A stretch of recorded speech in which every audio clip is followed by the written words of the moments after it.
Hello and welcome to the Free Cheese episode 433. I am your Joe Dix, joined by Matt Sellner. Hello. Mark Augustiniak. What's up? The Free Cheese is a weekly video game podcast about video games brought to you once a week by thefreecheese.com. Matt, what would you name a latte if you had to name it after a video game?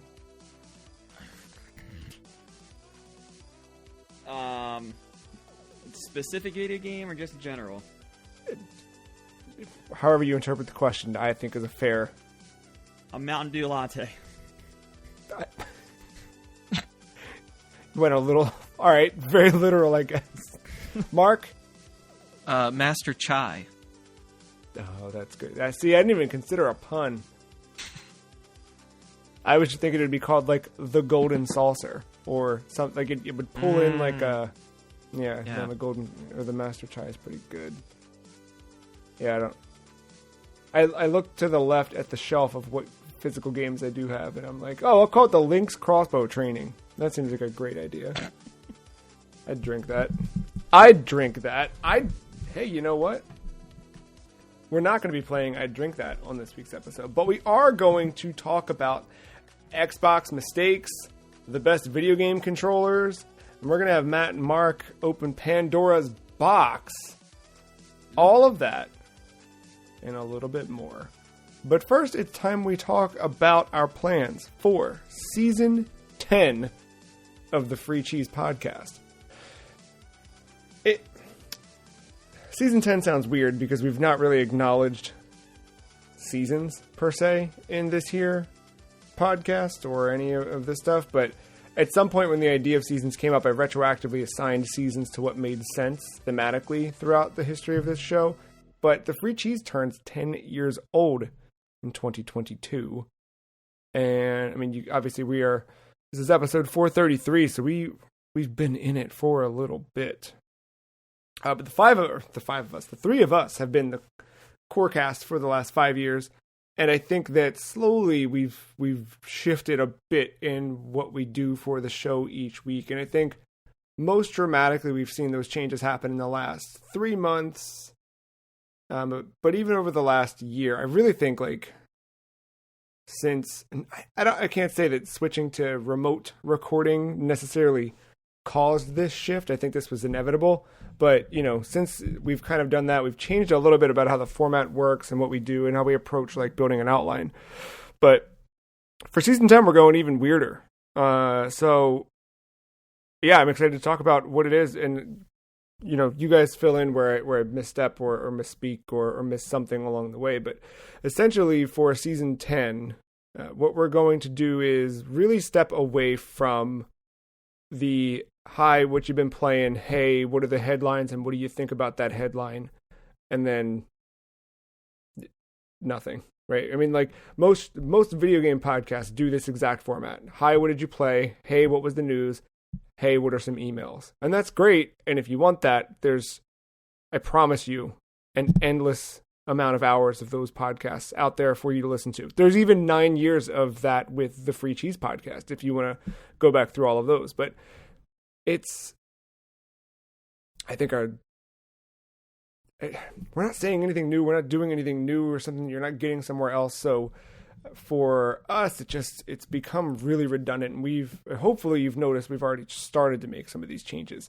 And we've changed a little bit of how our breakdown goes. But the big crux of what's happening next year is we're going to kind of take some of our favorite segments that we've done over the last decade, but we've really honed in on some of them over the last 18 months, I'd say, and boil them down into what our new weekly format will be. The key to the format, the kind of centerpiece, if you will, is a singular topic per episode, and that topic will be a game. So the three of us have nominated, if you will, 15 games each, and over the course of a year, I know what you're thinking, that's only 45 weeks, dummy. I know, but we're going to leave some wiggle room for some special episodes, things like that. But for 45 of those, we're going to take those. Each of us are playing, exploring, researching, whatever, each of those games each week. And we'll talk about the game, At the end of the episode, we're going to rank that game on one big list, the same way that we've been doing with Game of the Year, but we'll just kind of have like an ongoing ranking weekly segment. The idea is to have continual recurring segments over time. So the big one is, hey, this is the game we're focused on this week. And the beginning of the show, we'll talk about our experience with the game or fun facts about the game that we learned while playing, researching, etc. The end of the show will be, let's rank that game on our big list of, excellent video games, which we still need to come up with a good title for. But in between, the idea is that we've identified some that we already like, and we've created some new recurring segments that we had fun doing or making or whatever. And we're going to kind of cut those in each episode. Part of this is it lets us plan things out a lot longer ahead of time, because being so week to week and reactionary is,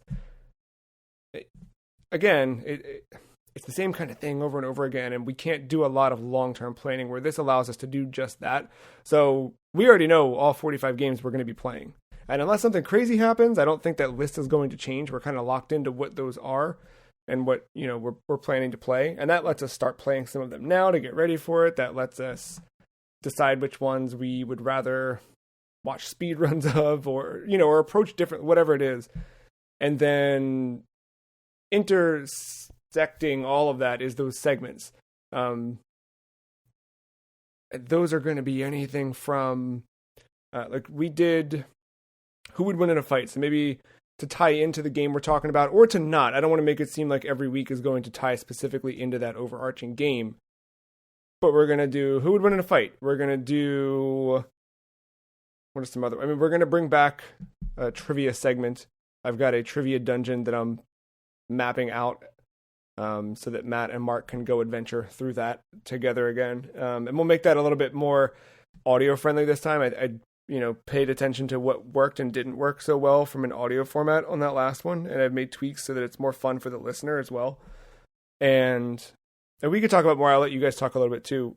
But that's the idea, is that we have recurring segments we come back to. So maybe we do the trivia show.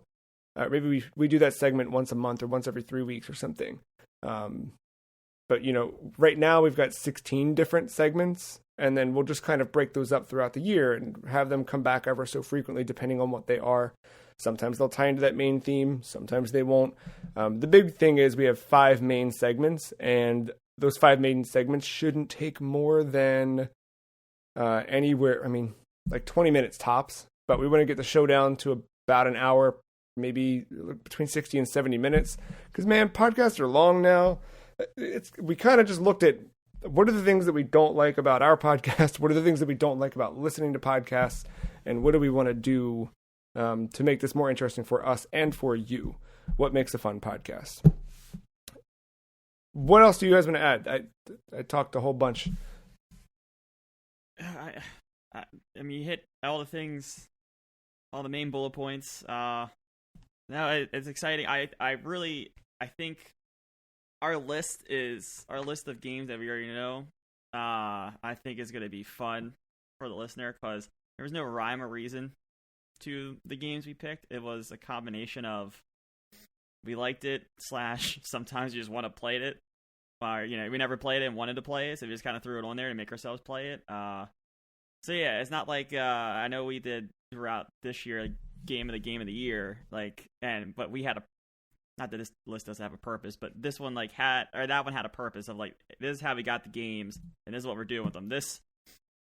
We're ranking the games. We have an end goal, but how we determine the 45 is going to be fun, or it's going to be all over the place. I think that's a really good point too, is that there was no criteria for this. It was not us saying, because at first I had looked at this as maybe we do our own Hall of Fame, so to speak, and this is how we just do a weekly Hall of Fame. We're just always adding a game to it. But we kind of took it from there, and I think we all went in directions where some of the games in the list, it's just stuff that I know that we've all been like, man, I've always wanted a reason to play that. But especially with the nature of the show was, where we're trying to keep up with, and not that we've kept up, because I don't want to make it seem like we're that, but those things staying modern and current and being able to have something to say about whatever the new hot thing is, had made it so that we can't play games like the first game on our list. And we'll probably, maybe maybe we won't say the first game right now, but I'll tell you what, if you hang out to the end of the episode, if you're one of those, you'll get a sneak peek at what the first episode is. Yeah, I think it's I think this is definitely an interesting thing that we're doing here, because remember before we would try to kind of do like a game club, like book club thing, so to speak, but we all play a game and give our thoughts on it and stuff. And I feel like this is kind of like an evolved form of that. And if anyone knows us, like, it's kind of a rare occurrence when we do play something that like all together. I mean, not necessarily if it's a game at the same time, like co-op, but like all actually had experience with the game and are able to have input on it. Because if you heard with a lot of that like game of the year stuff, usually one person has kind of more insight on it than the other two or other one or something. Like there was a lot that I know I feel like I didn't have any real say just because I didn't know much about it other than like an outside perspective or something. So with this will definitely be interesting to have that conjoined talk with it. And also I think it's really neat to focus on games that aren't typically deemed as good or the best all the time. I think it's cool to focus on like games that are still interesting, even if overall it's probably not favored by the majority or something like that. I think it's a good way to highlight those games. And if any new listeners are here, like, well, first of all, welcome. But I think it'll be cool to where if they just want to find a topic that's just that one game, they can find it. They don't have to sift through an episode and scrub to like the 45-minute mark or something and what have you.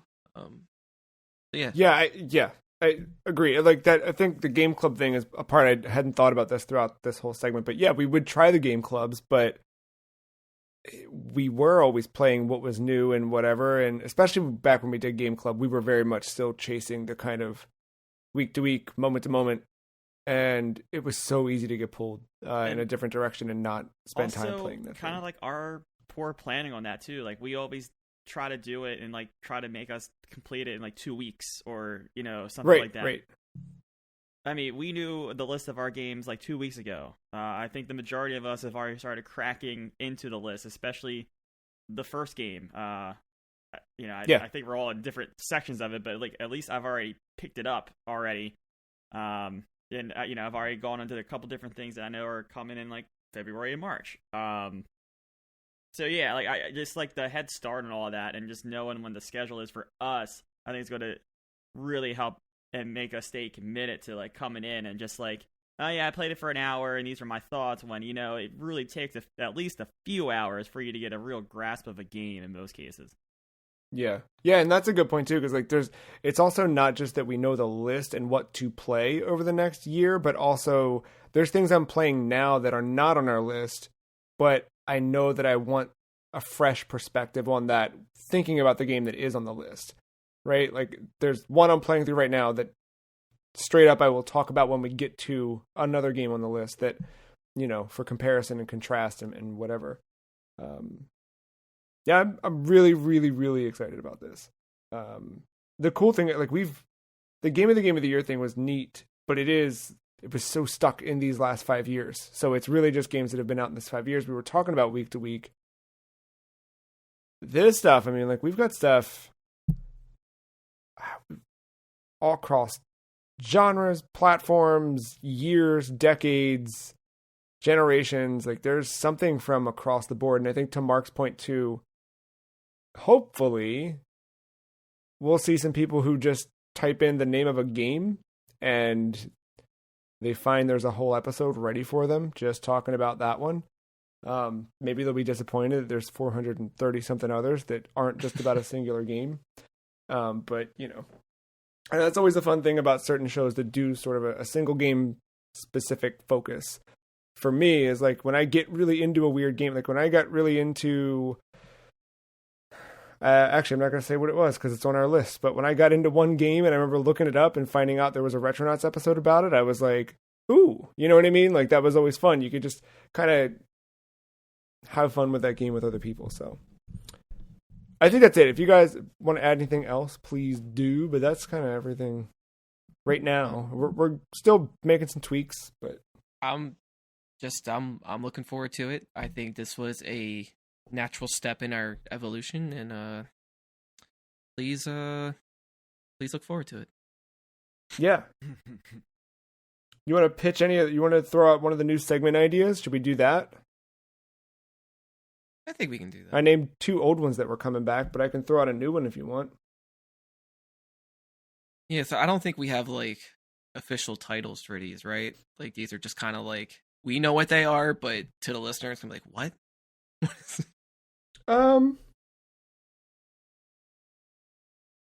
Yeah, I don't know. I kind of like. Or maybe we do have names. Some of them do. Some of them are locked in. Yeah. I don't have a document up for the names. I can throw one of yours out, Matt, if you're comfortable with me doing so. Yeah, sure. But I like this one. It's called A Proper Sequel. All right. Where... I couldn't remember that was the final name. That was literally the one I was looking for. Yeah. You want to describe it? Oh, so with the game X game we'll be talking about that week, as one of the segments, we will make the proper sequel where we put the core name of it. We will keep the core name and then do a colon and then whatever a random video game name generator spits out at us, we will come up with a concept of its sequel, which would be whatever name that is. So X game colon Wolf Sphere. Well, here, I will say this now, because one thing I challenged myself with to not do on this list is include any Castlevania games. I tried to really branch out in terms of the stuff I included from me. I want to do things that weren't necessarily expected. But so we can use Castlevania as an example. But like, yeah, we would, if Castlevania were one of the games, then we would do Castlevania Wolf Spear, and then we'd have to come up with the game pitch for what that game actually is, or would be, if it were a direct sequel to the one in question. Stuff like that. Again, like none of these are meant to be huge, long, crazy segments, but just stuff to talk about, have different conversations each week. It's not always going to be the same exact segments. Some of them might just be, we've done a lot of things in the last few months that have just been kind of a question of the week. I think there's still validity in that. And I think there is still something worth, like, it's not like I'm deleting my RSS feeds. Like, I'm still going to look through news that comes through and pay attention to whatever. I'm still playing new games, and we all are.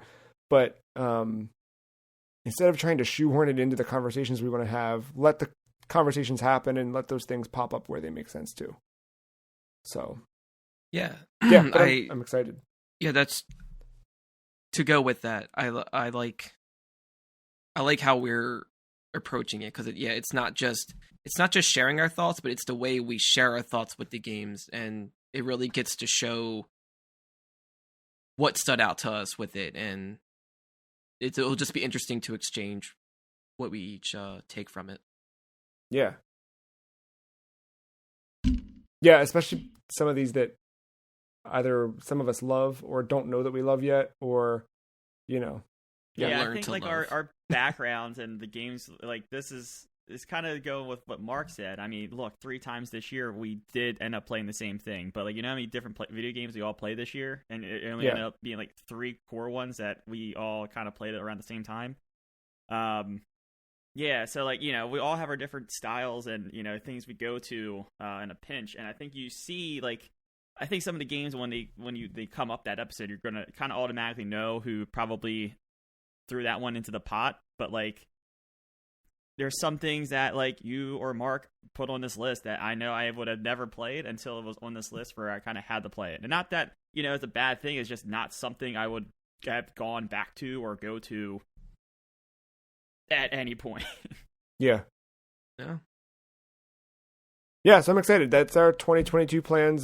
This week is our last kind of, normal is not really, this is just kind of an in-between episode before we start that season. Next week is going to be our predictions episodes. It'll probably just primarily be recap and then looking ahead and having fun. The week after that, we will do a Game of the Year 2021, although that too is going to be a little bit different than what we're used to. And then the week after that is when all of this fun starts. So the new season will start on January 17th. The podcast front page, or I'm sorry, the website front page will look a little different on thefreecheese.com to kind of go along with what we're talking about. And we'll kind of keep building and growing that front page throughout the year. And that's that. So podcast@thefreecheese.com is the email address. If you have segment ideas, if there's something you liked that we did before, if there's something you didn't like that we did before, if you like this idea, if you don't like this idea, it's just across the board, anything, send us. And of course, while we say that we're trying to move away from the traditional thing, and I called out podcasts for having an email segment, if you do have emails, we will still take questions and we will work them into things. That might be an option for us to do a question of the week based on one of your listener submitted questions. podcast@thefreecheese.com. Well, the time for that has come to an end. We're going to move now into something I call Japan time, which is not really Japan time. It's just that is what became the, if you guys remember, in 2006, 7, beginning of 8, Japan time was a very special time. It was the time of day, or rather for us, night, that the Smash Brothers Dojo site got updated with a new tidbit of news for Super Smash Brothers.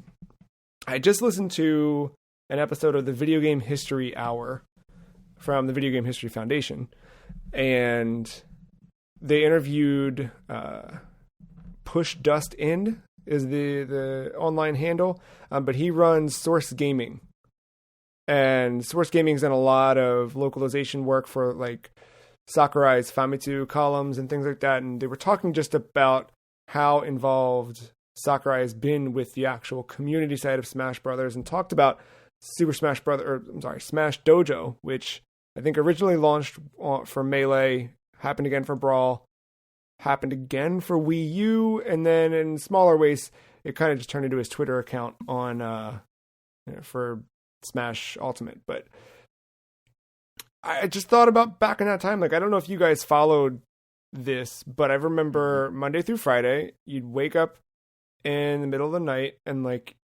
sometimes it was a character reveal. Not wake up, sorry. We were still up. It was college days. You just stay up until 3, wait for Japan time. Usually it was around like 2:30 in the morning. We would get our update, whatever that daily update was, scream, go crazy, or text one another and say, "Ugh, can't believe I stayed up to see a fire flower," and then go to bed. But it was exciting, and it was cool to see, even when it was just a fire flower, it was always so much detail about why the fire flower, what game it came from, what does it do in this game. Just, the same level of stuff you would see if you watched any of Sakurai's fighter directs in the last few years. The same level of detail to every item, every stage, every piece of music that got added to the game. And yeah, I don't know, like, have you ever followed a game up to its release in any fit? I don't think many games have done it to that detail, or maybe they have and I just don't know. But yeah, have you followed something like that up to release, either of you? Mark? With bigger games, I'm not sure how possible that was, because I think, you just get a trailer and then like, all right, see you in like 2 years or something, and then like another trailer would pop up or something, right? But more so with like smaller indie games, even more so lately, like, I'll follow their Twitter page or something, and over time they'll just post like the development process of the game and showing off stuff. Like there's one that I was, what's the name of it? I think it's like, is it Midnight Fight Express or something like that? I forget the name of it. It's like an isometric 3D brawler. Yeah. And like, I've been following that person developing the game, and just seeing how it just started out, just doing like just a random little like combo or something, and now it's like this, fully fleshed out thing like a couple years later, and it was in like a Nintendo Direct or something, and it was just like, it's cool to see it come that far and like seeing like actualized. And yeah, so a lot of the, especially with like indie horror games as well, it's nice seeing kind of people share like their prototypes or concepts, and seeing that, seeing what it is now versus what it was before. There was another one. Oh, Victory Heat Rally. That's another one that I've been following.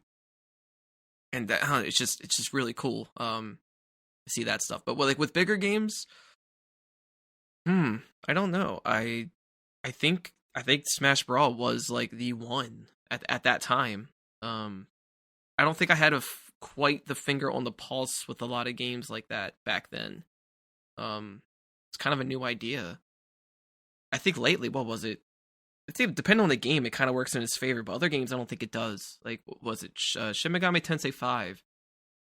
Online, every day you would see a new monster, and I don't think that's the way. It's like, what am I even going to play the game for then? I'm seeing everything right now. Half the surprise of the monsters in that game are like, oh, dude, look at that one. Yeah. And they post a monster each day, and it's just like, every time you do this, I'm less inclined to want to see these in the game. I like, there was something I liked about it, but I also got so tired of seeing it. Like, I did like that it was just like Daily Demon Volume 300. I didn't go to Gamatsu like all summer. I mean, I've kind of fallen off looking at a lot of news as it is, as we fall off as our podcast changes. Yeah, but like, yeah. That was one of the reasons why I would want to go to Gamatsu, because I didn't want to see what the monster was on the front page every day. Oh, so I remember back around the 360 era, so I guess around Smash Brawl, whatever. I remember finding a website about this small group that wanted to make like a cool open world zombie game. And like, you know, I love zombie games. Even when they're out of style, whatever, I'll still play them. And I thought this was so cool at the time, you know, just getting, you know, the Left 4 Dead has been out and a couple other games are trying to follow suit. You have your Dead Rising here and there. And I was like, yeah, like I want something bigger, like more grand. Like I love this it sounds so cool. Like it sounded like it was going to be like, almost like an MMO in a way, and just like a simulated zombie apocalypse. Because usually it's kind of cartoony or arcadey for the most part. So I was liking how this was sounding. And it was from a little tiny company called Undead Labs. And then as time went on, I didn't hear anything, but you could always come back to the website just to see like what's kind of going on and whatever. They'll talk about stuff here and there. And then like I kind of forgot about it after like a year or two. And then all of a sudden State of Decay comes out of nowhere. I'm like, oh, that's them. I remember that. Yeah. And then never exclusive. Yeah, like what was that? Like Xbox One when that came out? Yeah, I think so. I was expecting it to happen during like 360, and it's just like nothing. They were just quiet, and then I never played it. And then here we are, Game Pass, State of Decay 2. I've been playing that one, and it was I always think about that website. How, like when they first started out, it was just like maybe like a handful of people, like 5 to 10 people, and here they are now. Do you think, Matt, that we could do stuff like this without the internet? Without it? I think back to like before, like the old way, in the long ago, learning about games. It was a magazine we would get. It's hard to imagine life without the internet, but I guess even the rise of social media, right, has changed a little bit about creator interaction. Are you asking like, can you just kind of do like a dojo through a magazine? I don't know, that'd be kind of cool. Well, I don't know. I don't think that's possible. I think that's what I was thinking you were asking. I mean, sure, there's still an appeal to that, right? But I feel like who's the one that still does the big cover stories? Shit, isn't it the GameStop? Isn't it the GameStop? Oh, Game Informer. Game Informer. Like Game Informer has their big cover, big cover story every month on like a big game that's coming out, and like, but I feel like that's like a complimentary piece with some exclusive content on top of what we already know. Like, I don't like, when was the last time a game was revealed in a magazine? It probably was a Game Informer cover. I feel like something happened recently. Oh, really? Of course, it got leaked ahead of time because everything does. But right. Yeah. But like, to kind of, I always stay away from coverage. I can't remember a time where like I was so passionate about something and I wanted to know everything and I followed it to the T. I'm really struggling to think of an example. But like, as far as a modern game that just like exposed way too much information, way too much, was Cyberpunk. Like, how many different Nightwire news things did they do? leading up to it. After I watched the first one, I was like, if they keep doing this is really bad. Is there a game that you would follow that much? Like, maybe a sports game, maybe like something, because I play like a lot of, I think a lot of story stuff gets me involved, right? Like a sports game. If you told me 2K, Visual Concepts was doing 2K football again, I would be all about like, all right, what's the physics engine look like? What are the features in it? I remember back in the day, some of the stuff that was there that's not there today in current Madden games. Like, is that stuff coming? Like, I think I would pay more attention to that because, like, it's football, right? Like, I know what to expect in a way. So I don't know, maybe something in that capacity. But I mean, I think you kind of get more of info dumps when the game's already out. Like, think of your Destinies, think of like your Rocket Leagues, think of like those ongoing games. Like, once a month, it seems like there's some kind of community or post to the community forum or something that's like, hey, these are the monthly updates, these are your patch notes, and this is what we're going to come out with, and we're excited to share news of our new expansion with you next month. So please stay tuned for that. But like, I feel like that info dumps kind of pivoted to those games after launch. I think that the one part I didn't think about until you just mentioned the community aspect is that now a lot of this conversation has been opened up. Where before something like Dojo was a one-way conversation that Sakurai had to us, now it's very much, let's involve everyone. So there is Twitter, there is a forum specific to that game, there's whatever else, whatever other Discords now for every game that comes out. And I think that's the part where there's so much for everything that they try and keep it all in one channel or in multiple channels for the same thing. It's, yeah. And then at the same time, there's so much, too, on the games you do like. Like, Magic, like, last week revealed some of the new cards of their new set, that neon, whatever it is, set. Like, I didn't watch it, but, like, I'm aware it happened, and it's there if I wanted to watch it. Like, that's kind of stuff's happened all the time, and, like, that doesn't get news.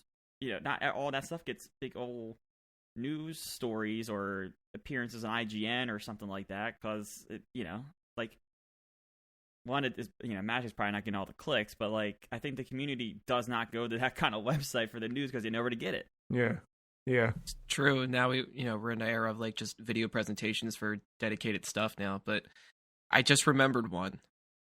And it's probably the more frowned upon way of following a game, but I'll just say the words Koro.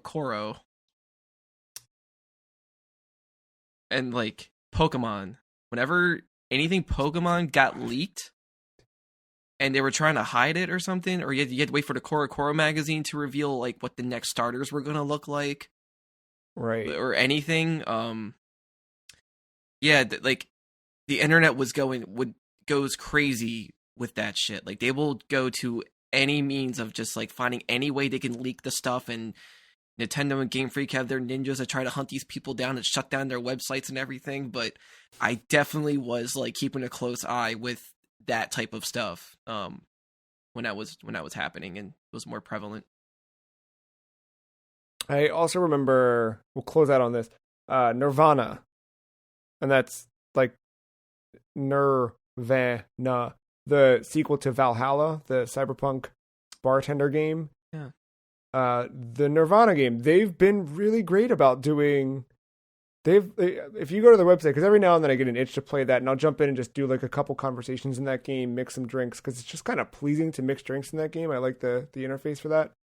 And I went to the website, like, what are they up to? Because there's a side project that the main artist had started working on, that they're actually working on a couple games right now besides that Nirvana game, but there's a PlayStation 1 style game that seems to incorporate a Parasite Eve level of or like Parasite Eve combat, what do you call it, mechanic. Looks pretty neat. But anyway, going to their website, they have like daily updates on a bunch of their projects, like just it looks almost like patch notes sometimes, where it's like, here's the 6 things that got fixed in the game. Like, game's not even out yet and they're doing that stuff, but I think that's kind of neat if you're really involved with what they're doing. And it's cool for them, I'm sure, to look back at the end of a project and see what did we do and when did we get that, all that stuff, keeping track of. Pretty cool. Let's move to a question we ask every now and then, but we're going to ask it again here in the year 2022 to close out our final episode of the year. What's the best video game controller? I'm going to cheat. I'm going to say 2 because I think I know the answer, but I've never technically played with said controller. So I have to give an answer for when I've actually played. Okay. I'm going to say the DualSense.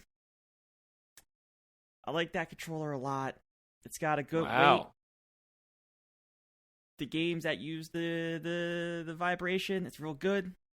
The speaker is better than the PlayStation 4 one. I like the haptic triggers, especially when they're used right in the game. Wow. Also, I understand like the classic controllers, but like I like the new controllers having a lot more buttons than 3.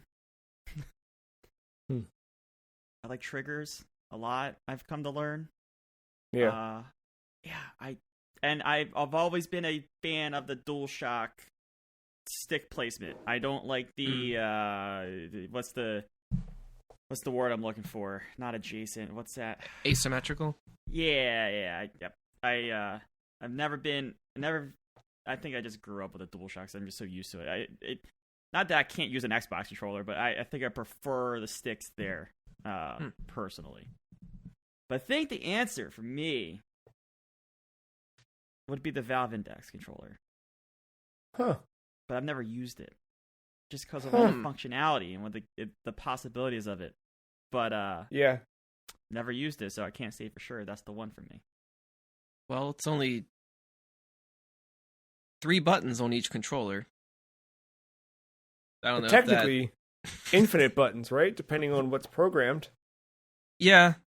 And how you finger it. You have the triggers, you have A and B on top, you have a little thumb track pad joystick that can click in, so I guess that's another button. And then you have the center grips. But as terms of actual buttons, just A and B on each one. And yeah, but you got those finger. No, it's. I think as far as VR goes, I think that is probably one of the best controllers in my opinion. Even though I haven't played a lot of other VR controllers, I can just tell. I don't know, that one just has a very. It does a cool. It kind of like the DualSense. Like it does. I feel like it does the most compared to what other controllers do.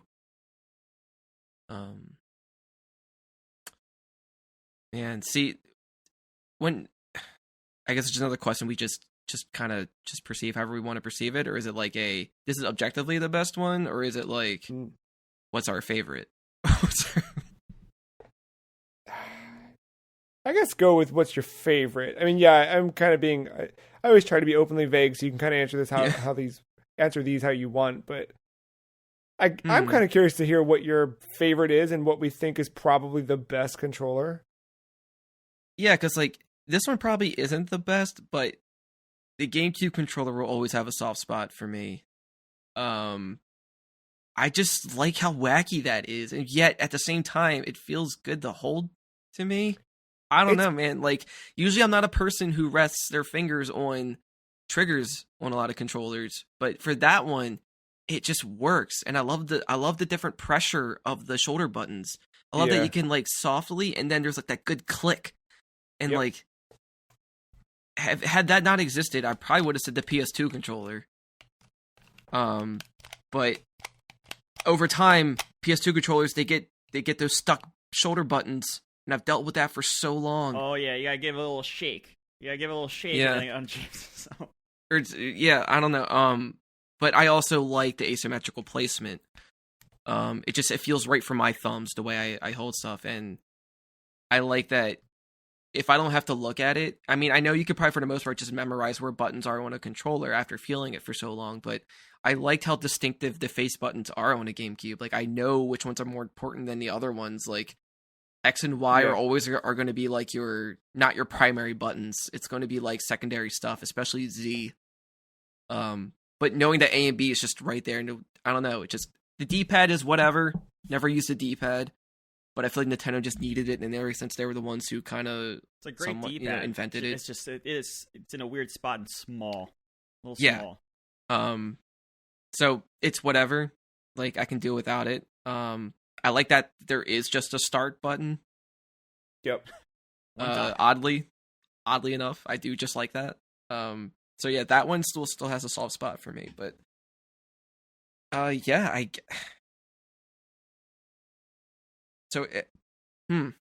definitely see the DualSense argument too. Like I asked some friends this question just to see what they would say, and like DualSense was like no hesitation. The only thing they didn't like was the stick placement. But like, interesting.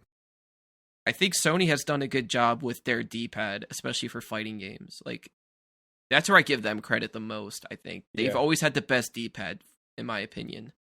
Yeah, I really like the Series X controller D-pad, but it still does not.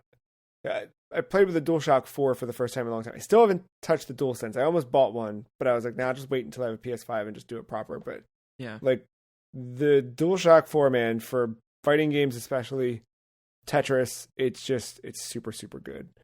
Yeah. Oh, I forgot about that. The colors happen this week.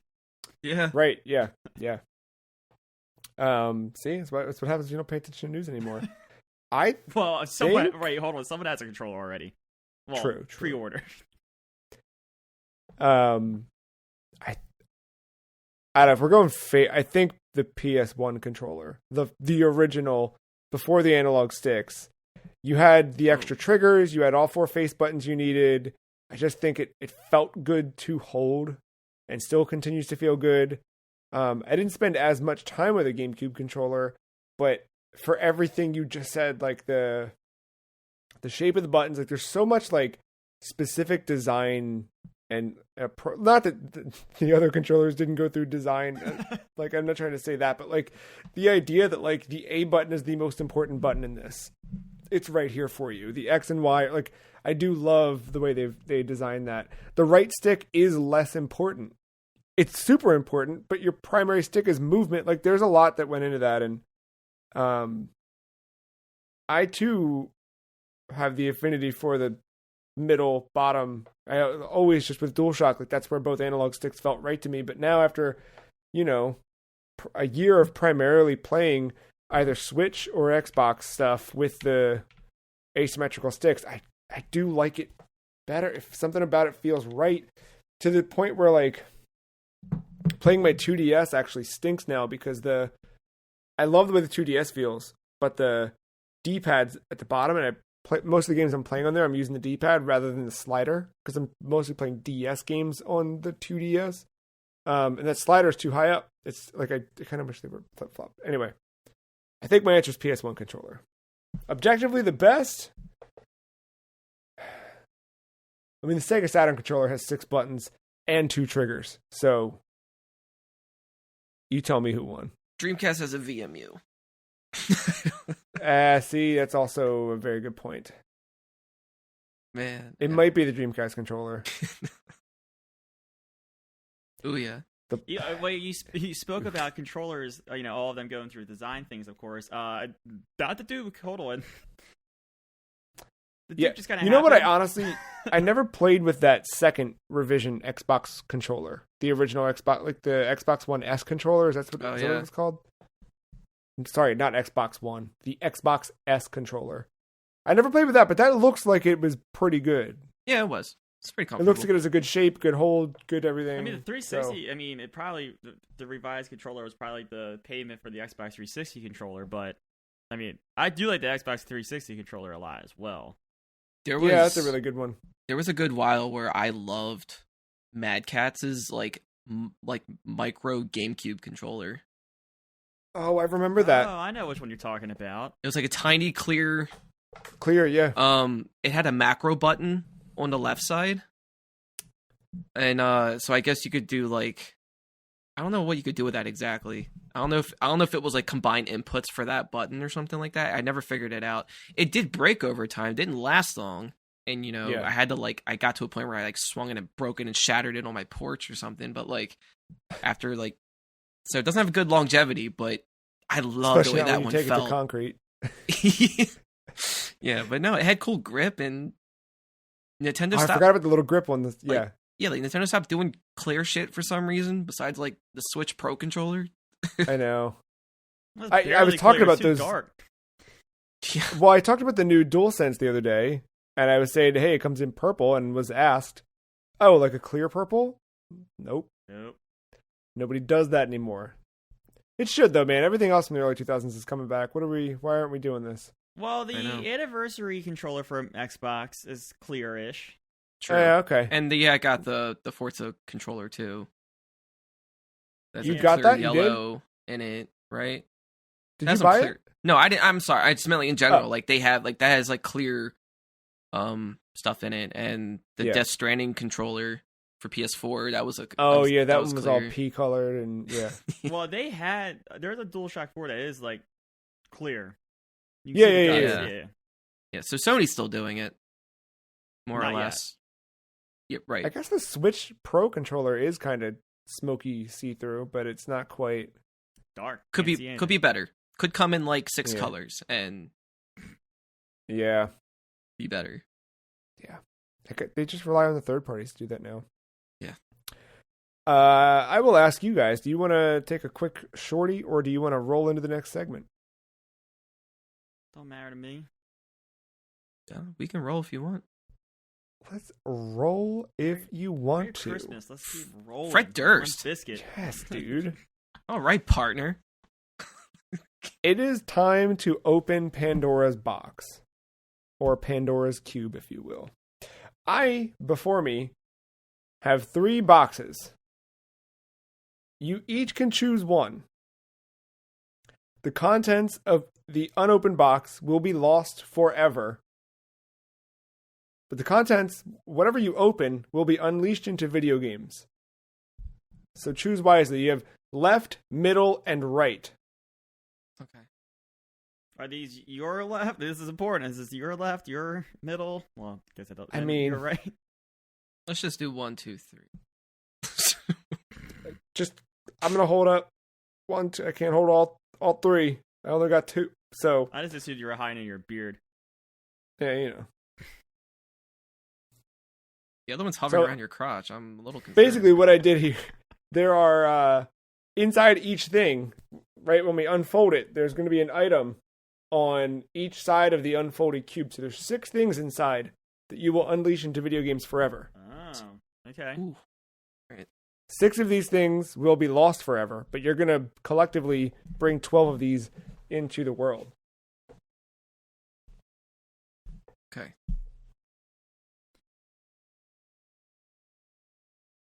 Do is it like I'm gonna do the opposite of one Beyonce and take the right cube. All right, you're taking the right cube. So this is what Matt is going to bring into the world. You mean to read it? I'll read it, and then Mark, I'll let you make your choice after. That way, because you might. I mean, not that there's any indication. You really have no idea. There's not like a. Okay, see, I wasn't sure if you were gonna tell us what was inside each one first, but I guess that kind of ruins the point of it I all. probably should have given you like the one. All right, how about this? No, you don't have to. No, because it would make sense if I gave you the choice of picking one of the good things, right? Does that make right? Should we do it that way? You don't have to. That's All right, we might revisit this segment next year. I think this could be a good one. I'm fine going full ABBA with it. You just take a chance. All right, All right, so Matt opens the right box. So the first thing Matt gets is universal controller support in video games. That is now in every video game. Doesn't matter the controller. You can use it on any console, any platform. You've unlocked that. You've also unlocked, you've brought into this world that consoles now come in denim and plaid. That is now Good. an option in the world. However, men can only be named Jonathan. So congratulations, Jonathan. You've now made Jonathan and myself just Jonathan. Wait, in real life?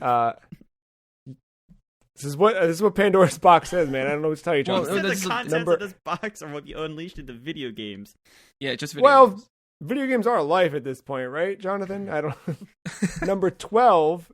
Everyone, Jonathans and non-Jonathans, can walk into Target and find new consoles. Nonathans.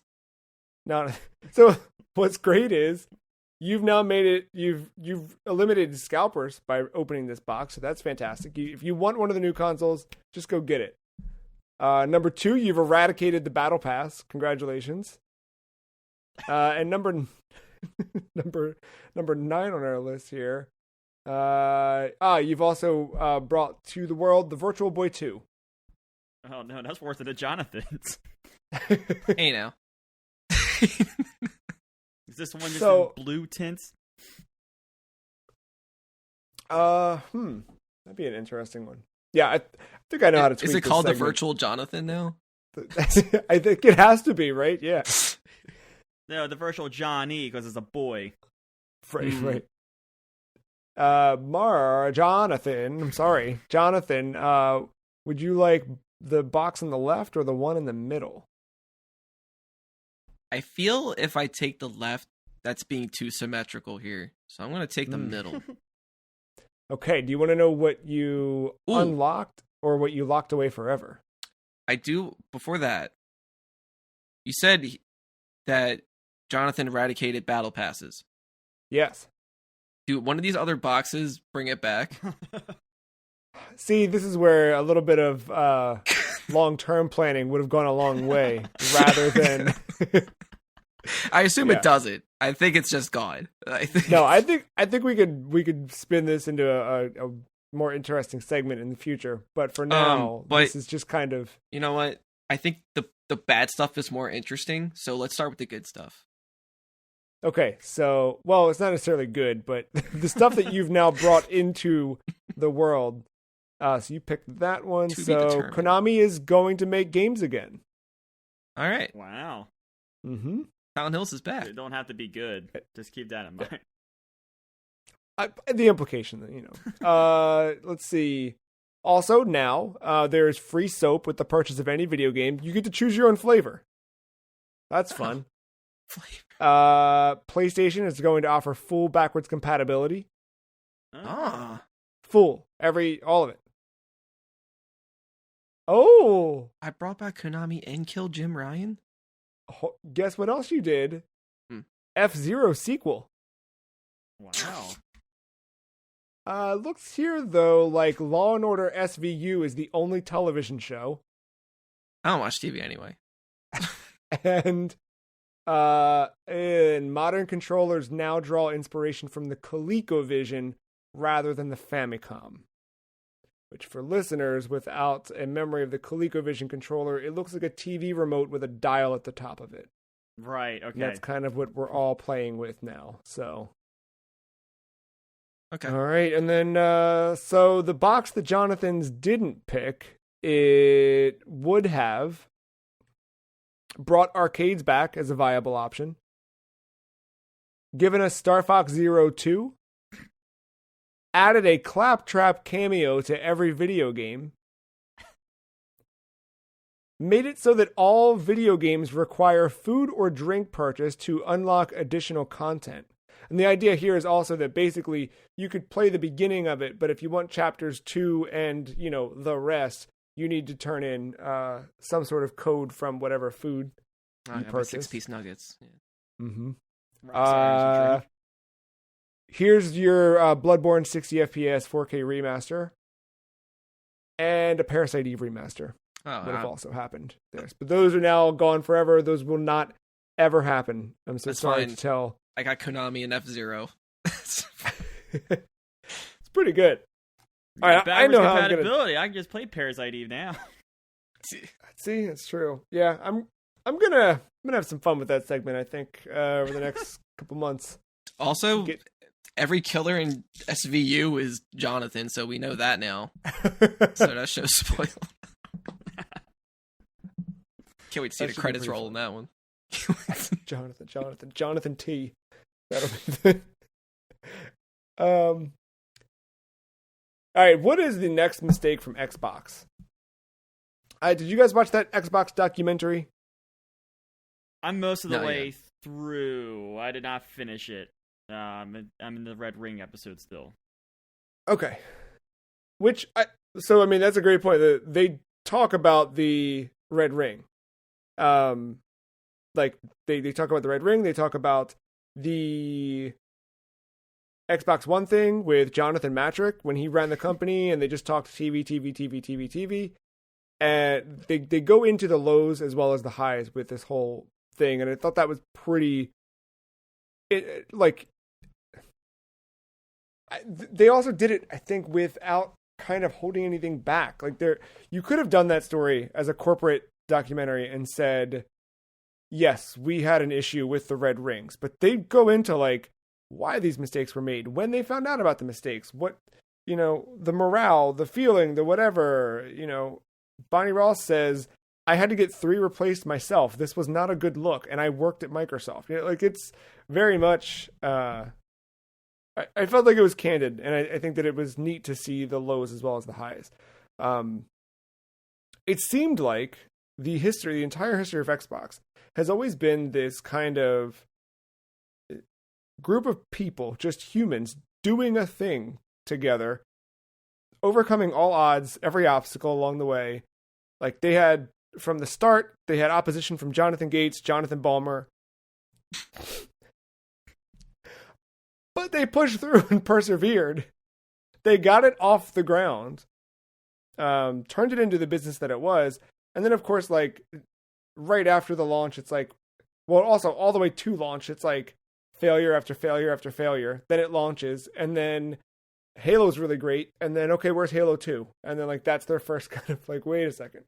What about all the little things along the way? Then the red rings happen, and they pick it back up. And then you get into the Kinect era, and like, I completely forgot about Kinect. I also like seeing that Kinect is kind of cool. It's not what I want in video games necessarily, or at least I don't want it as the primary option. And I forgot how bad it was that like having that thing forced in the box to make that console another $100 at launch, like totally murdered it. But anyway, seeing that made me think, what right now is pretty good for Xbox, right? Would we agree with that? Like there's Game Pass rules. I think the new console options are great. The fact that you can still play Halo, which is super, super good on any of the Xbox platforms or even cloud, from my understanding. I haven't actually tested cloud, but it's I think backwards compatibility versus competition. Like across the board, I don't think there's a thing that Xbox is doing incorrectly right now. They've mostly fixed their PC side of things. I don't know how great or I know there's still some bugs around playing certain games from time to time. But just generally speaking, I think that it's been pretty good upswing over the last couple years. Even with the Halo delay and all that, Halo ended up coming out and it's great, and everybody remembers that it was delayed for a year. So with it being so great, what is the next thing to fail? I don't think it's going to fail, but they're cloud gaming. I think they're going to hit right now. I mean, it's there, right? It's there. It's usable. Anyone, like if you are an Ultimate member, you have access to it. I feel, though, at some point, it's not going to be forced, but they're going to do something where they're going to accelerate that in a way that's not great to user choice or something. I don't know how, but I think they're going to hit go on doing something with that like a year before it's ready, or not that. Sorry, not when that's ready. A year before like the audience is ready for something like that. I think that's where their mistake's going to be. Because it's weird they're not talking about it a lot right now, but I think it's still very much like they're testing. But they're not going to, that was an investment right there. Yeah. And you got to see a return on investment at some point, right? I bet you it'll be when they finally cut the cord to Xbox One and they say, hey, you got to get a Series S or X or PC to keep playing, or you can stream these games to your Xbox One via cloud. Because I think that'll be the option. But I think you're right. I think there is something right now, the big like the broad message, the broad kind of standpoint for Xbox ever since Jonathan Spencer took over the company has been that you can play anywhere, you can play on anything, right? And I think the eventual idea is that you can just open a browser and play whatever, wherever, which I think, in most cases you can, but is that working on PlayStation yet? Is that working on Switch yet? I know that's their long-term goal, is to make it as ubiquitous as Netflix is. And I think, yes, when the, hey, you can play anywhere you want to play changes to, well, except for that, that you're totally right. That's where it fails. Jonathan, what do you think? Thank you, Jonathan. I feel a lot of the mistakes are currently being made, but it's nothing like grand. It's just like small things that really don't make that much of a difference, probably, but still noticeable to me. And it's a lot of visual stuff. I think it's a lot of like UI design and what have you. I don't think their menus are the most appealing, but still cool that you can still customize them more or less, at least the background, right? But I don't know. Maybe it's just nostalgia talking, but they had something with the blades. There was something there. I don't know what it was, but something having divided color-coded sections worked. Yeah. And their avatars. It's just going to waste. It's not really being used for anything. 360, they had games surrounding them, even though I didn't like half of those games, but there was more use with them then. I feel like they don't know what to do with it. Like, just get rid of it entirely, or like what? I don't see much use for it. Maybe they had plans and it just fell through, or maybe it's just too much to handle. But like, every time I try to boot that up, it feels like it takes 10 years to load anything for an avatar for some reason. That shouldn't be an issue, in my opinion, but it's just, they are such making a another weird... 1 versus 100. Yeah, it's so weird. And then the fact that you can go back to the 360 style avatars says a lot of their faith in the new ones. Like, it each can do their own things. I know a lot of it's about legacy and keeping that with you too, but like, as far as taking steps forward, it's like they do in a sense of like inclusiveness on trying to like customize what you can, but at the same time, you're still limited. I don't know. It just seems like it's in a weird, stucky, gray area, and they just, hopefully people forget about it. I think is probably what their best intentions are right now. It's not a grave mistake, but it's definitely a blemish I can't ignore. Yeah, especially when back then, I feel like right in the wake of Mies, we had the avatars rise up, and that was one thing that I forgot about watching this documentary. They do talk about how, because it was like one of the small things, like when Matrick took over, they started to get to the point where it went too far, right? Obviously, it went too far into let's become the box of the living room. But the initial stuff, I still remember, Mark, you and I back in like 2009 watching South Park together on Netflix, on Xbox 360, sitting in a fake movie theater with our fake digital avatars. Like, that little whole Netflix like party chat experience was super cool. I forgot about that. Yeah, I did too. I was watching this documentary though, and they didn't show that, but they just talked about like adding in new apps and adding in new entertainment experiences and how that could apply to video games. And like, that was 2009, and like Apple just put that out on FaceTime this year. Like, it's crazy. But that was like such a cool feature that I don't know, the whole avatar thing and everything. We definitely fell away from that as a culture, but I think we're probably back to it. Yeah, like probably for the best in a way when it comes to like just consoles. You technically don't need an avatar when you have like a gamer picture or whatever. But I don't know. Yeah, it's just weird. They just don't know what to do with it. And also, I don't think their branding isn't the greatest. It gets confusing to a lot of consumers, I feel, especially. Oh, you mean like the Series S, Series X, Series 1X, 1S, like yeah. That gets lost to like the mom and dad coming into GameStop trying to get something, or like when everybody was ordering the wrong system on Amazon and Xbox got a boost in sales because of it. But it was all a mistake.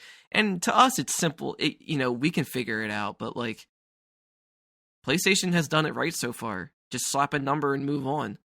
Yep. Like, I don't you go from 360 to a 1, and then it's like, and I don't know. And then now you have series, and I could see how it would be confusing and deter people away, but But yeah, like for me, that might as well just be nitpicking. But yeah, that's just the kind of stuff I see. But I think that's pretty good for Xbox. Like if have like a report card, I think they're doing pretty well in the software department, trying to be as versatile as possible, step in the right direction. Everything else is just minuscule, trivial details that can be changed. That doesn't seem painstaking. So yeah. You mentioned report card, Jonathan. Let's the three of us talk about report card. Let's real quick. Well, we're wrapping up 2021. Where do we think Nintendo, PlayStation, Xbox? We can talk about Stadia if you choose to, but where do we think these stand? Let's do this by platform holder. We just talked about Xbox a bit. We can come back to Xbox. But Jonathan, what do you think about Nintendo?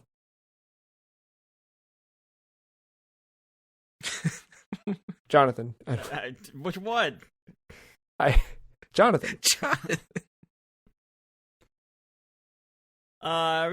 Report card. Are we doing like actual letter grades or just like a pause?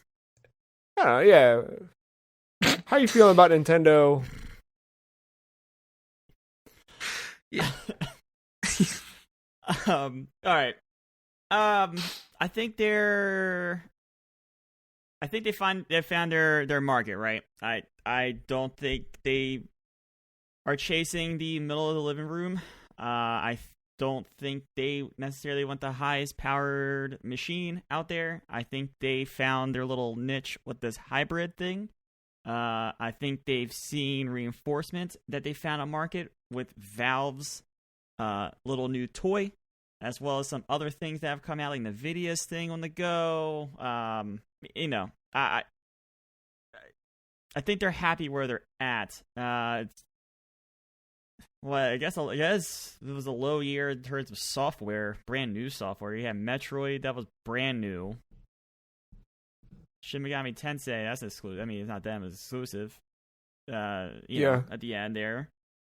But yeah, I mean, it's the port machine. It's the indie darling. It has turned into the PS Vita of the current generation in terms of indie support. I don't know. B-. That was a sign in a grade there. I mean, it still sells. They got a brand new console out there. It's a little underwhelming, but it's another console, it's another option for individuals, and it's a nice OLED display.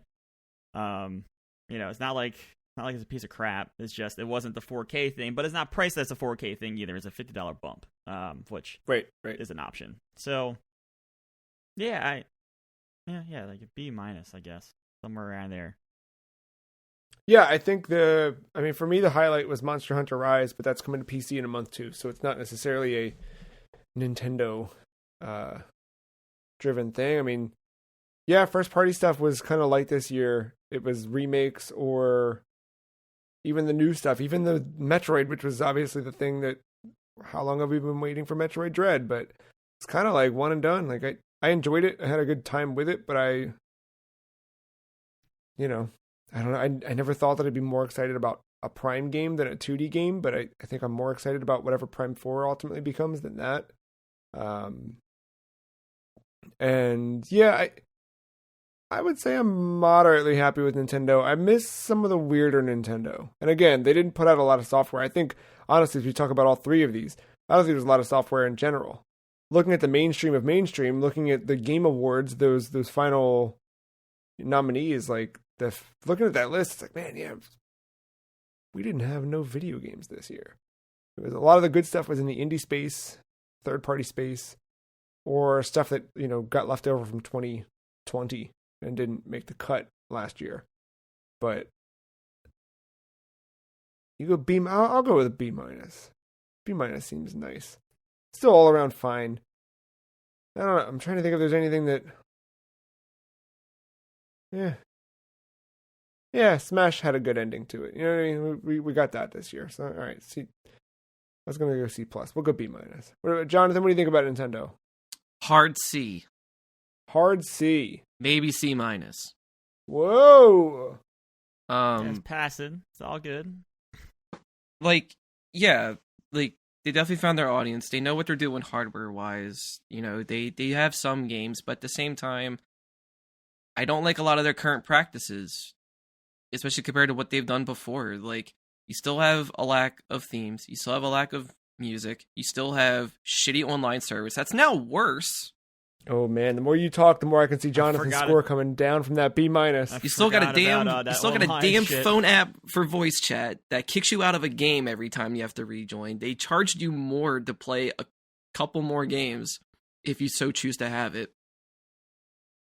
It's just like they don't give a shit because they're making money, so they just get away with it. And it's like I don't know. It feels grimy in that sense, and that's always a hard part that I can't ignore that either. But that's why it's not a D or an E. Like, fuck you. Like, I'm not going to be that. Like, they're still doing some things, but like, yeah, the online stuff or putting shit in the vault, I'm not cool with. Right? They killed Mario this year. Yeah, Mario and that original Fire Emblem died. So in its current state, it's a C, but. Who knows what's in the future? You know, that can always change. I think forgot about the online stuff. There's so much room for growth. Yeah, like there's so much room for growth, and it doesn't seem like they're quite wanting to grow just yet. I don't know. It'll be better. What if Breath of the Wild 2 comes out next year? It better be on a Switch Pro or. So is that where you're thinking? Like, is that? In terms of let's quick letter grade on the hardware, where are we at? Just hardware itself. Hardware? I think like how do we feel about where Switch is at in its lifespan, in its availability? Because I think that's another piece too. In the has it been like 5 years now? How long's that been out? It'll be 5 in March, yeah.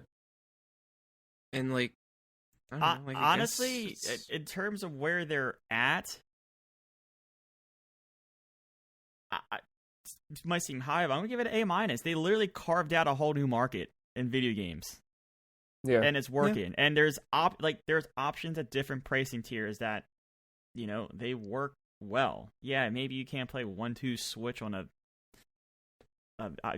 mini or Switch Lite, a Switch, a Switch Lite. No, I guess it's there, and Can you're you getting pair- supporting support. They're getting the software support to bring down games that like a Doom, right? A Doom 2016 and Doom Eternal should not probably run on that thing, but they're getting studios to bring that support, and that's important. So that's why I think the hardware is fine where it's at.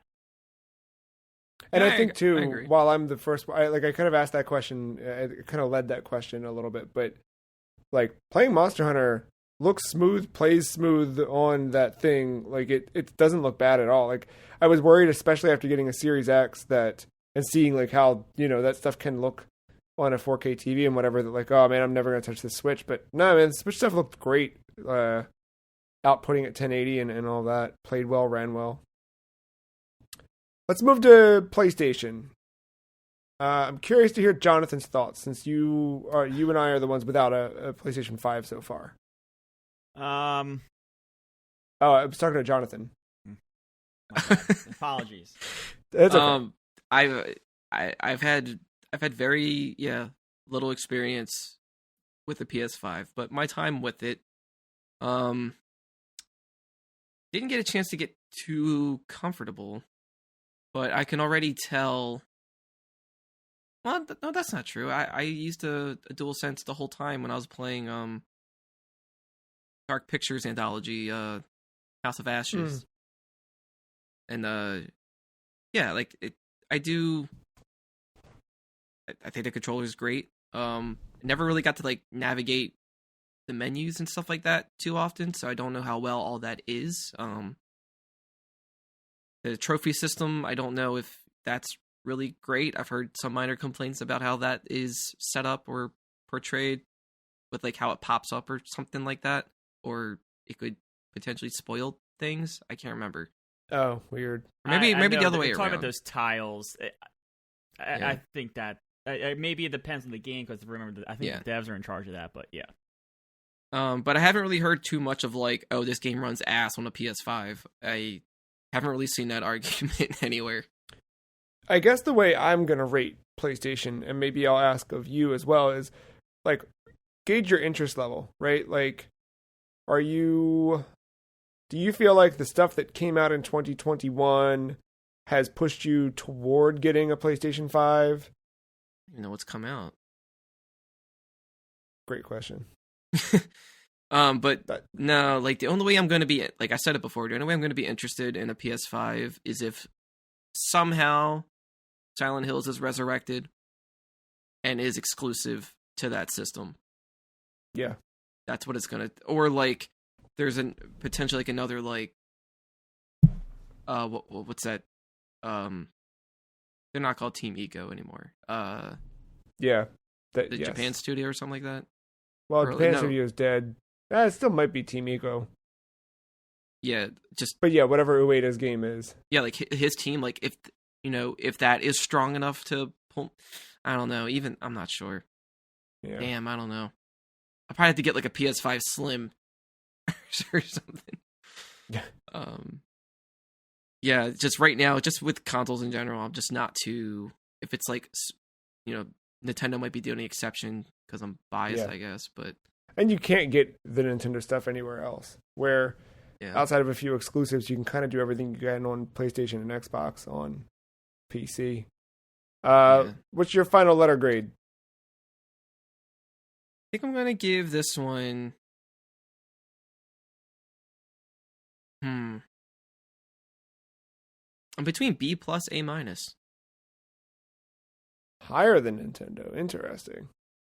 I mean, I think Sony's had a thing that they've been doing, like they have a. I don't think it's getting worse. I think whatever Sony might be on a right. I think the hardware might have been an issue, right? Like it's hard to obtain one and what have you. But like aside from that, I think they have a good system going on. Despite how it looks, but I don't know. You know what? Yeah, I'm just B plus. Jonathan, where are you landing? To talk about like it's hard to get one. What can't you play on your PS4 though? That's on PS5. Returnal, Ratchet and Clank. Right. So like that aspect of it I don't think it's quite there yet. But in in terms of having the hardware, there's been stuff to play on it, but it hasn't been much. But like when you think about it, there has been at least one major-ish release throughout the year, probably at least once a quarter here. Like, you started off with Returnal. That was early. MLB The Show was mixed in there, although Xbox stole the show on that one. I was going to get there in the next topic. But, like, you still had MLB The Show. Ratchet and Clank was around that time. Final Fantasy VII Integrated was exclusive to PS5 for a bit here, and that is on PC. Although I heard PS5 still might be the better place to play that from what I've heard. Yeah. It kind of going into the fall. Deathloop was the big one. What game? What was the game? Deathloop. What was that one? I don't. Did they show that one off at all? You should have watched the Explain trailer number 5. I don't remember that one. February. All right, sorry, I didn't mean to interrupt. I've never heard of that game before. So, like, they had stuff. I don't think they had a big holiday one, but I really think they thought Horizon was going to make holiday. So I think that's why it seems a little empty at this point of the year.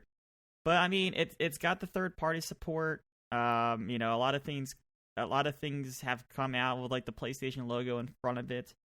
The hardware, I think it works fine. I don't like the UI. I can't get used to the new UI, and I just don't think I use my PlayStation enough, which might be an issue because there's no software on it.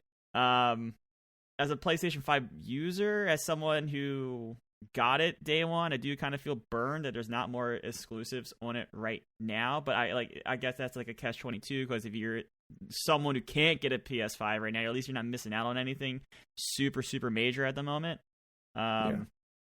Stuff they have on the slate. Now, I didn't do this for Nintendo, so I apologize. And I think this was part of my B-. But stuff on the slate for a PlayStation, like, not maybe looking the most forward to Horizon that I once was, but like Horizon's still coming out. I probably will play that at some point. You got God of War that's slated for next year. I am excited about that off the last one.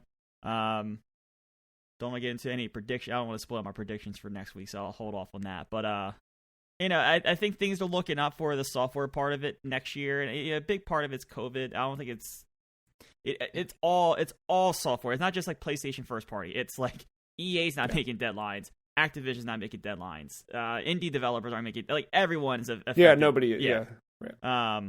So I think all that is just looking up in general for video games next year. But the backwards compatibility thing sucks, especially like now.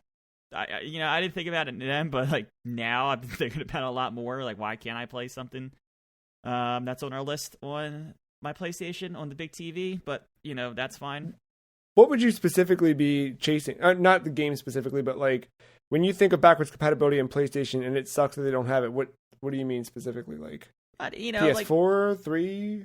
Like, they have 4 stuff. Yeah, 4's there. That's how I was able to play Dark Souls this year. But like 3, all of it. I mean, or just having it. It's not even the fact I can't put a disc, because I do have the digital version, right? But like, it's not available to get anywhere. It's like PlayStation Now doesn't offer PlayStation 2. Like, there's major gaps where you can't relive some of their history on their console in some way. Like, it's not even like I'm complaining about the way I have it. There's no way unless you have some of the original hardware, which I think compared to some of this, like Nintendo, the SNES and the N64 is a crime, but like the NES and SNES stuff, at least that's there in some capacity. It's not all the games, but at least you got most of the core ones, but right? Even the N64 stuff, it is there. Like, I know the price and the emulation is not, but like, if you want to play Super Mario 64 on your Switch, there's a way to do it legally, right? Without jailbreaking and hacking and putting emulator.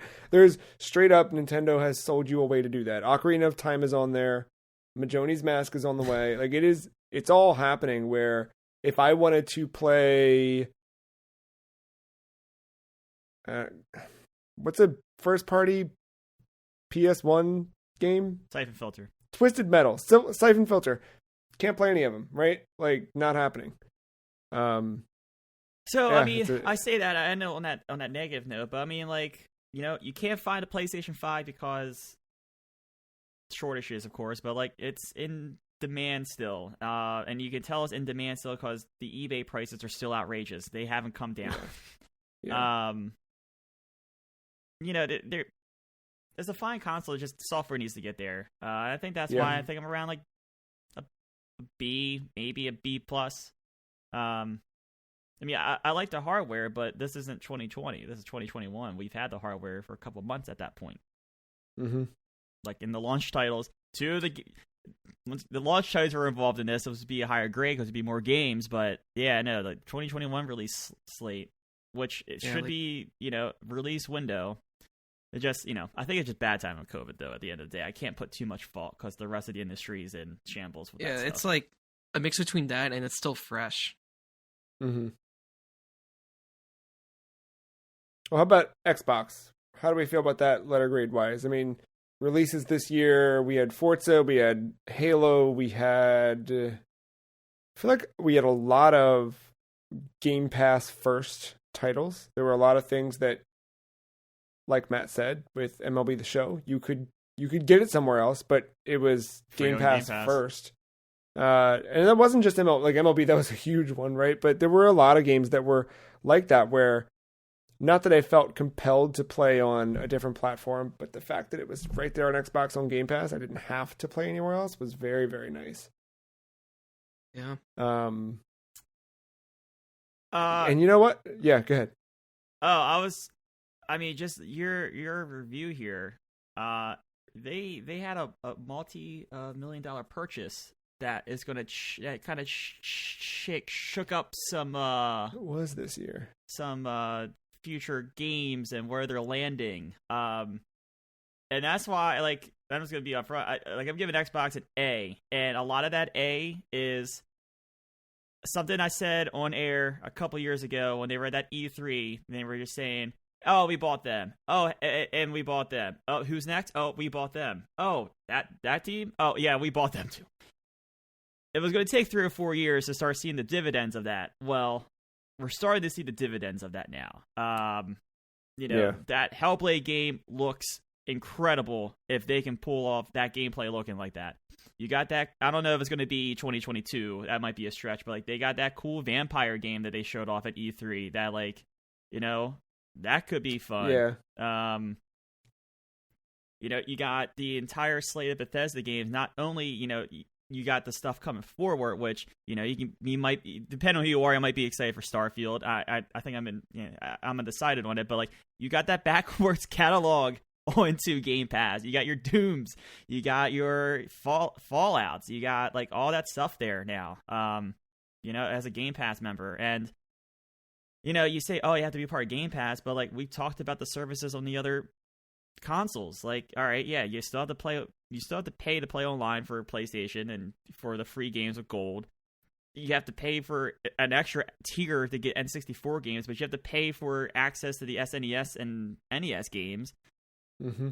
Game Pass is kind of cheaper, or it's around the same price as a lot of that stuff. So I just think having an Xbox in Game Pass is such good value.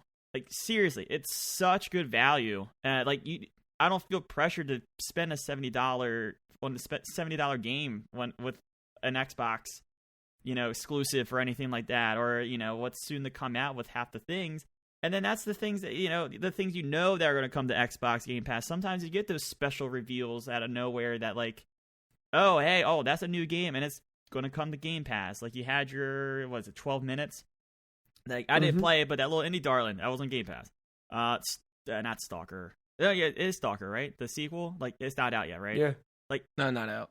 Yeah, that's coming to Game Pass. That was something Mark was excited about, and he's going to be able to play it without worrying about buying it. Right.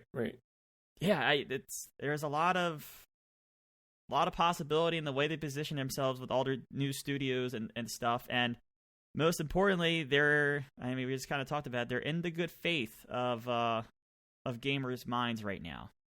Not to say that PlayStation's not, but they don't have the same PlayStation 4 good faith that they had. No, I don't feel good about buying a PS5 where I once was eager and ready, right? But I don't feel good about it right now, knowing, because even I will get one, right? But I'm gonna buy a PS5 because I do want to play Miles Morales at some point, and I know that fast loading is gonna be great and more better, and PS4 games will probably run better on the PS5. But that can't be my reasons for buying it, right? There's a couple games Final Fantasy 16 I'm intrigued by, but across the board, there's not that one thing for me. And a lot of Sony's first party stuff has lost my interest, where the stuff that, and honestly, a lot of the first party Xbox stuff is great and exciting, but even that is not necessarily why I'm happy on that side of the fence. It's the weird stuff, dude. The one thing I don't think it's celebrated or talked about enough, besides backwards compatibility, because they did such a big push for that at the end of the year, it's all of the weird stuff they've done with the hardware, like FPS boost, or adding HDR to old titles. Go play SX3 on a 1X or a Series, console, and the stuff that the way it looks, dude, it can't be beat. It's super cool. Quick resume, like that feature, albeit occasionally does not always work in our favor, but I'd find that like for a lot of 360 games that have quick resume, it rules. Like I got bored in the middle of a race in Ridge Racer 6. Not bored, or I had to go, whatever it was, like, it doesn't matter. I just was like, okay, I don't feel like finishing this race. Stop, go play something else, come back 2-3 weeks later. I was like, I'll play some Ridge Racer 6. Hit it literally right in the middle of the exact same race I left off in. 2 or 3 weeks later. Like, what? I think I had even like restarted the console at some point, but I just remembered this. I might be wrong about that part, but I don't know. Yeah. No, I think Xbox is high up on the list for me. I think A for sure. Jonathan, what's your rating on the Xbox scale?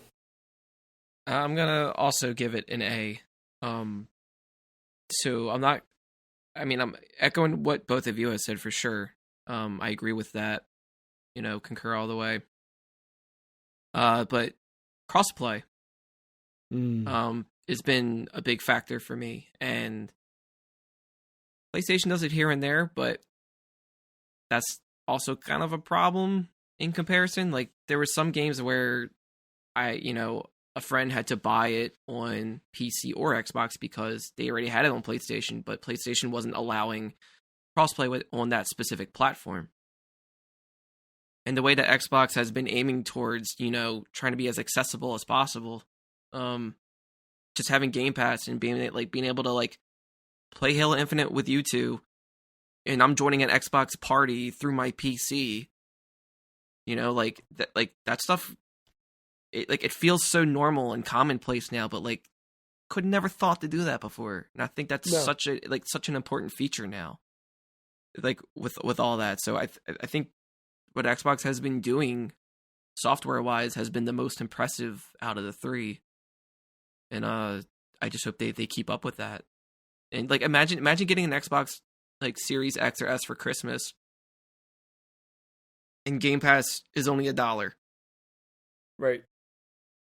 And like, you get to play Halo for $1 if they didn't already buy it for you. Right.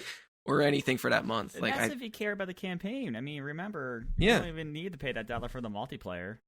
You don't even need Game Pass, I think, for the multiplayer, right? Yeah, no, you just download the multiplayer. Yeah, I don't think you need gold either on console. Nope. So they're it's the most favorable approach I've seen so far, and I am impressed by that, and I hope others learn from that in some way. I know at the top of the show we talked about our plans for next season and shortening the length of these, so I don't want to bar this out too long, but do you think, I mean, it seems like Xbox is our leader in this report card. Yeah. What do we think that, Nintendo and PlayStation should or could do that Xbox is already doing to kind of meet, to get there? It's tough. I don't know what Nintendo kind of can do. I mean, what happens when you create a new market is you're in that market. There's that, but I think the one thing that you guys both lamented was kind of, and I think supposedly a praise for Xbox, is the backwards compatibility library. So I think like the fact that there's this weird tiered situation going on with Nintendo games, with marred quality in some cases, I think having a streamlined, easy, because that's the thing with Game Pass, is it is easy. It's X amount of dollars, although I guess they do have a tier in a way now between Ultimate or non-Ultimate or PC specific or whatever. But, there's the idea that you can just jump in, pay for Game Pass, and you've got all of that stuff. Just this, permanent library of first-party stuff, rotating library of third-party stuff, and I think that's the part Nintendo is lacking a bit. But yeah, I mean, anything else like Nintendo-wise they could or you'd like to see them? They gotta, I don't know, just start online. I don't know what they can do to change it now, but like, it's just, that is their biggest thing. Like, they've never been known to have good online. Like, it's always been like, nobody prefers it, nobody favors it ever. It's just something that needs to be fixed. The pricing needs to be fixed. Like, the way you communicate needs to be fixed. I don't know if you need to fix the price if they actually make it worth something. Right, and that's the thing. Like you're paying more, but the service or quality hasn't improved. It's just like more bells and whistles, and hardly. Yeah, like when I got that night, I with was that. playing around with Ocarina of Time. I thought about like, maybe I'll play this, call Jonathan, see if he wants to hang out and play a little Ocarina of Time, or just like, you know, be the second player pointer on the screen, cheer me on, or whatever stupid things you can do. But I do like that you could play those old games together online. I do appreciate that. I think that is such a good feature. But yeah, it's cool. But I knew that it was going to be like not as fun of an experience as it was in my head, so I was like, I'm not even going to bother. You know what I mean? yeah, like if you can get like a Super Nintendo like co-op game going on, I like can be cool as long as, you know, the internet's not spotty and what have you. Yeah, I don't know. Just a lot of the online stuff is their biggest splinter going on. Yeah.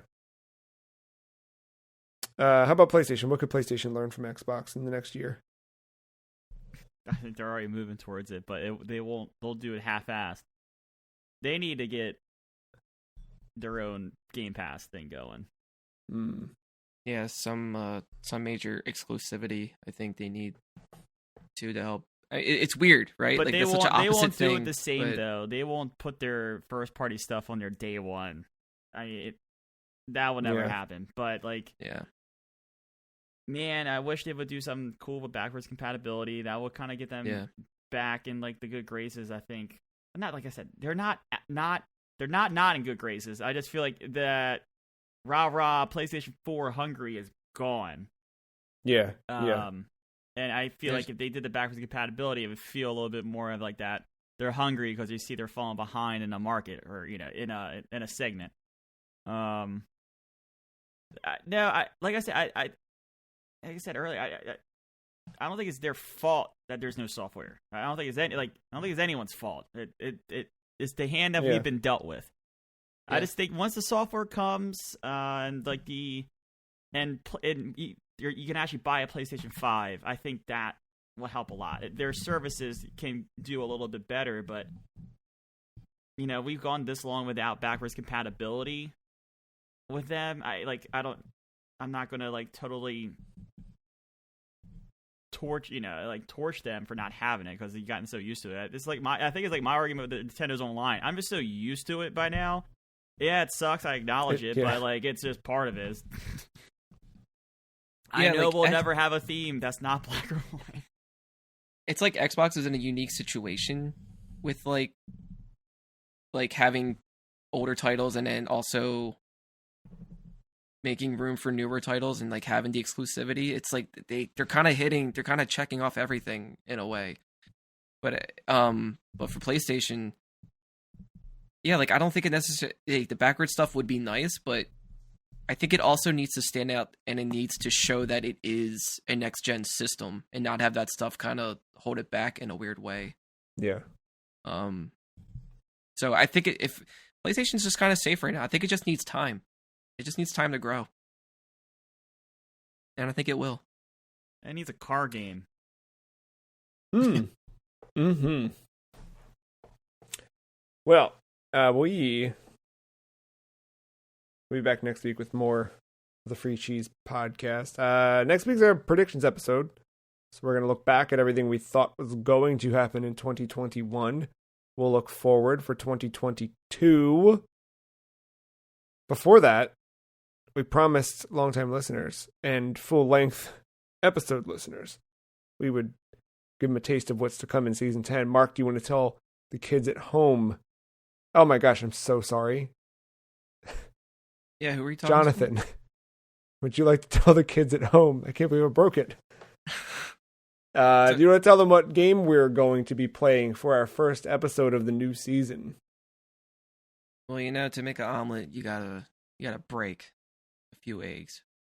So why not try to do that with Jonathan Hatcher and the giant egg? There it is. Perfect. Yeah, I'm really, really excited for that. I'm not gonna say I've definitely been playing it. I'm excited to talk about it. No, just to break the bit for a second. Yeah. If people are Billy Hatcher and the Giant Egg is the game's title. Yes. GameCube exclusive. I've never, it's a game I've always seen on my radar, but I've never played it, so I'm curious to see where this goes. It's Mark's devious way of making me play a Sonic Team game. That's what happened. Mm-hmm. Please be excited. Yes, I am. I think everyone should be excited for it. So yeah, look out for that January 17th. That'll be that episode there, and we're excited to see how the next year goes.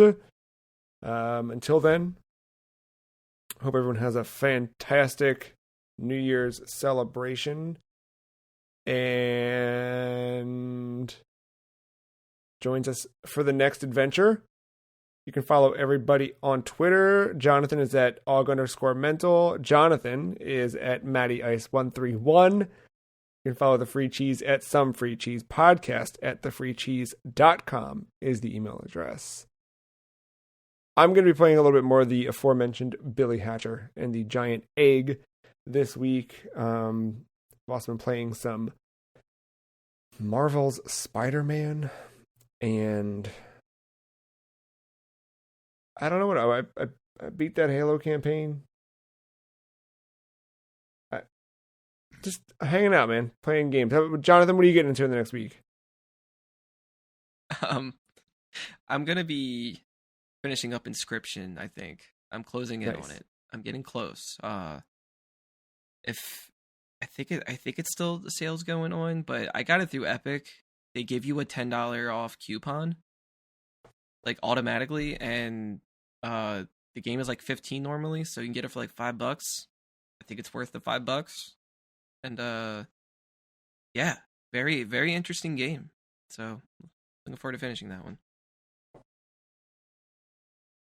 Yeah, that one, I kept getting stressed out because I felt like that was one I should play before Game of the Year, and then that was kind of coupling with the conversations we've had about changing the podcast and all those things. And I was kind of like, you know what, it's okay. It's going to be there when I'm ready for it. I don't need to rush it right now. Yeah, like if the demo was still on Steam, you could probably just settle for that. Yeah. I'm curious, though. I want to see the rest of it. Yeah. Jonathan, what about you? Are you playing the next week? I don't know. I finished up the Halo campaign. I still poke at Magic every once in a while, but I don't know what I'm going to get into. I'm only a few little missions into Billy Hatcher. I got to keep plugging away at that, I'm sure. Yeah, I don't know. Where the wind takes me, I guess. Yeah, that's the fun part of all this. Cool. Well, we are gonna call it here. Thanks for hanging out with us. We'll be back in another week with another episode. Thank you, Jonathan. Thank you, Jonathan. And thank you, Jonathan and Nonathans, for hanging out with us this week. We'll be back next week with predictions. Bye.